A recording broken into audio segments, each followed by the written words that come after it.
Спортскиот центар Јане Сандански го делат само денови до отворањето и приемот на спортистите.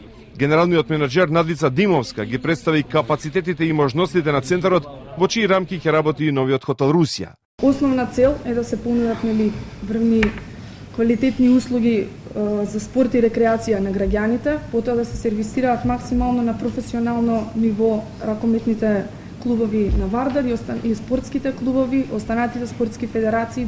Задоволство од отворањето изрази и претседателката на ЖРК Вардар Гордана Нацева, која истакна дека ракометната групација Вардар конечно ќе добие свој комфорен дом што ќе нуди услови за постигнување врвни резултати, но и за продукција на млади спортисти. Тоа ќе биде храм на двата ракометни тима Вардар мажи и жени, значи база на двата тима и секако дом на